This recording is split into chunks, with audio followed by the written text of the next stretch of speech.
Students, आज हम cost volume profit analysis में अगला टॉपिक पढ़ रहे हैं, सेल्स फॉर डिजायर्ड प्रॉफिट।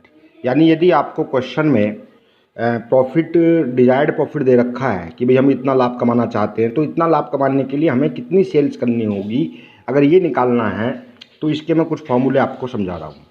तो बेटा इसमें सबसे पहला है आपका sales in rupees is equal to FC plus desired profit, यानी कि D प्रॉफिट लिख दे रहा हूँ मैं, डिजायर्ड प्रॉफिट अपॉन C और इनटू S।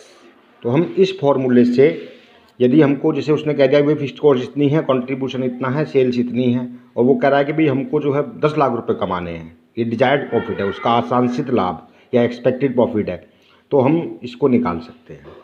ठीक है, सेल्स निकाल सकते हैं कि भाई कितनी सेल्स हमें करनी पड़ेगी रुपीज़ में। इसी फार्मूले को हम ऐसे भी लिख सकते थे कि FC प्लस डिजायर्ड प्रॉफिट, यानी कि DP बोल दे रहा हूँ, अपॉन PV रेशो, क्योंकि हम जानते हैं PV रेशो का फॉर्मूला होता है C अपॉन S। तो जब C अपॉन S होता है तो अपॉन C और इंटू S ऊपर पहुँच गया, तो फार्मूला तो यही है बेसिकली देखा जाए। ठीक है, इसके बाद हम इसको यूनिट्स में अगर निकालना चाहते हैं तो यूनिट्स में कैसे निकालेंगे। Number second, sales in units. Sales in units, वो आपसे कह सकता है भाई हम कितनी इकाई बेचें, जैसे एक तो था कि कितने रुपए का माल बेचें इतना लाभ कमाने के लिए, या वो कहता है कि भाई कितनी यूनिट्स बेचें इतना लाभ कमाने के लिए। तो बेटा सेल्स इन यूनिट्स निकालने का फॉर्मूला सिंपल है, फॉर्मूला होगा FC प्लस डिजायर्ड प्रॉफिट, जितना भी प्रॉफिट हम कमाना चाह रहे हैं, और upon C per unit, C per unit. इस फॉर्मूले से हम जो है सेल्स इन यूनिट्स निकाल सकते हैं।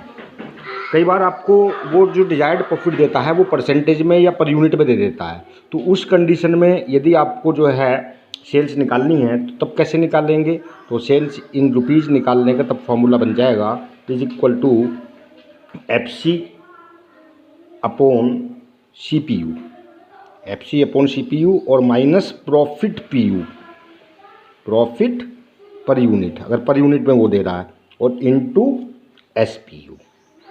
क्लियर है। और इसी को अगर वो यूनिट्स में पूछने लगे कि भाई हम कितनी यूनिट्स बेचें जिससे कि हमें इतने रुपए पर यूनिट प्रॉफिट हो जाए, है ना, तो इसको हम कैसे निकालेंगे। Sales in units is equal to, तो बेटे फॉर्मूला बन जाएगा FC upon CPU minus profit per unit, यानी आपको क्या करना है, इनटू SPU जो हम करते थे वो नहीं करना है। वो वैसे भी आप जानते हैं इन रुपीज़ में, और इसमें यही चेंज होता है कि इन रुपीज़ में जब हम निकालते हैं तो इनटू SPU हमेशा करते हैं, और जब इसमें निकालते हैं यूनिट्स में तो इनटू SPU नहीं करते हैं। ये आप चाहे यहाँ भी देख लीजिए चाहे यहाँ देख लीजिए। क्लियर है बेटा।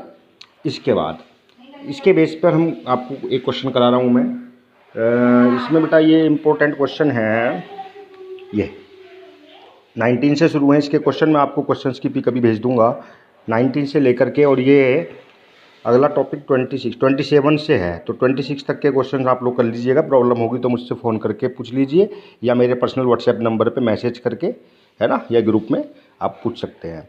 तो बेटा ये क्वेश्चन नंबर 21 मैं आपको करा दे रहा हूँ, इंपॉर्टेंट लग रहा है मुझको। Calculate from the following data, BEP in rupees निकालना है, number of units that must be sold to earn a profit of rupees 80,000, मतलब डिजायर्ड प्रॉफिट आपका 80,000 है। 80,000 रुपये लाभ कमाने के लिए कितनी यूनिट बेचनी है उसको, है ना, यूनिट्स में पूछा है, ये भी ध्यान रखना है भाई।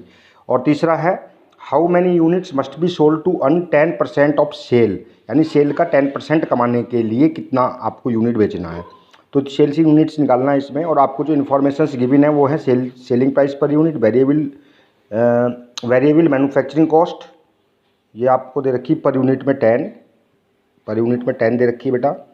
और इसके बाद variable selling overheads, fixed factory overheads और फिक्स्ड सेलिंग ओवरहेड्स। तो ये इन्फॉर्मेशन इसमें जो है गिवन है, इसके बेस पर हमने ये क्वेश्चन सॉल्व करना है। ये इसको मैं आपको नेक्स्ट वीडियो बना देता हूँ, क्योंकि ये मोबाइल शायद काम नहीं कर रहा है।